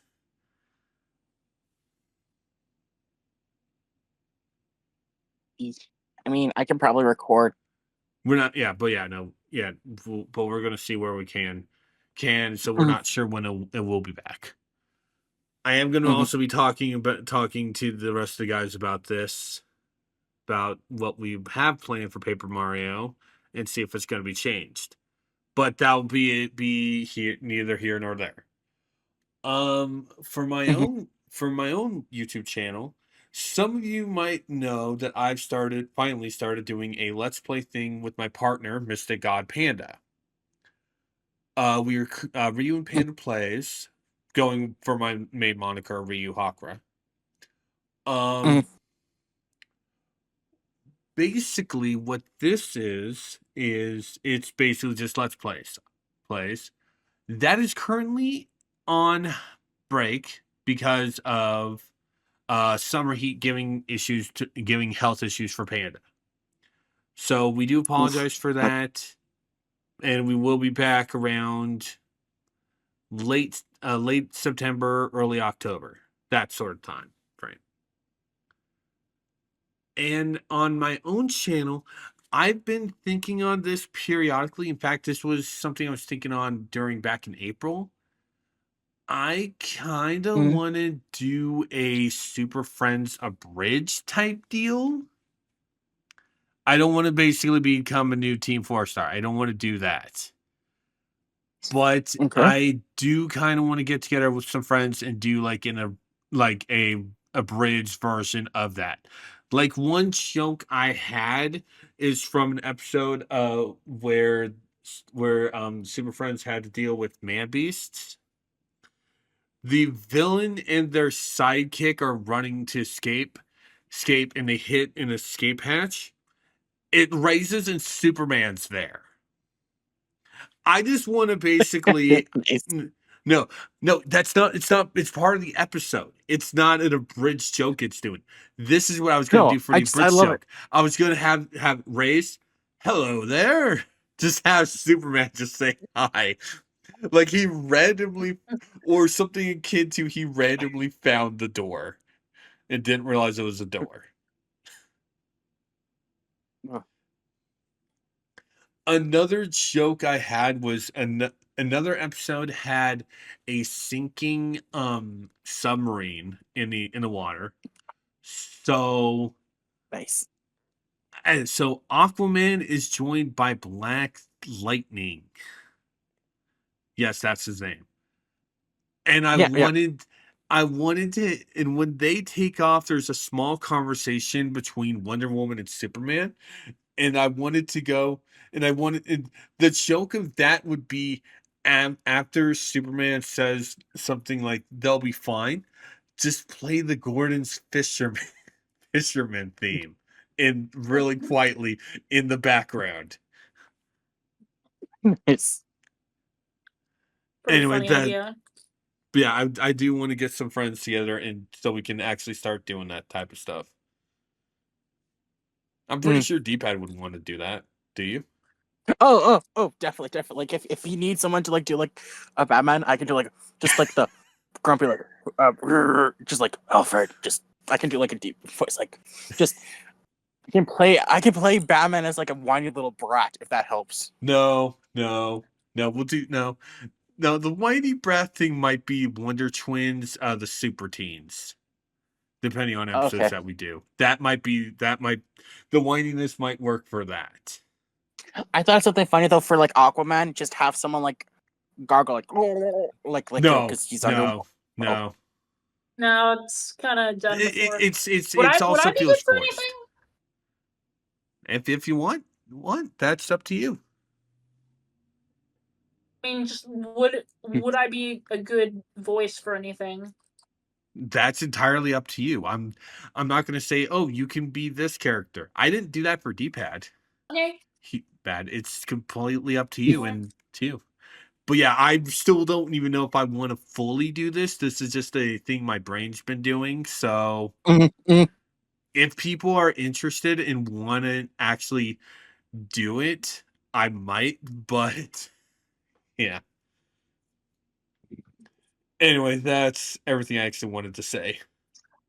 All right, no, that makes sense. And yeah, like no, if you do it, just like keep me in the loop, okay? I will try and come up with a voice for it. Yeah, no. But with that being said, I think we've reached the end of this podcast episode, you guys. Wouldn't you say so? Definitely, we're reaching on 2 hours. Yeah, I mean it's a nice little thing to come back to after being gone for so long. That's my bad. Like I said, issues. But no, I'm really gonna be trying to make more of a commitment to the podcast because I know you guys have been wondering about it. I'm trying to get some stuff done so I can do like some promotions for the podcast, like outside of like YouTube. Yeah. Let me know if you want me to draw anything. I will definitely reach out to you, I think, okay? Okay. But yeah, ladies, that's it, ladies and gentlemen. This has been the Yin Yang Podcast episode 39. Join us next time as we record our 40th episode. That's hard to believe. We've been doing this for 40 episodes now. Coming next But no, as always, I've been your host, the one and only D-Pad. And what? I was just going to let you guys sign off. Well, you should have made it clear for that. Yeah, I should have. I'm tired, okay? I'm tired. This has been you, Kirby. Take care, everyone. And this is Robot Toaster. Have a good night.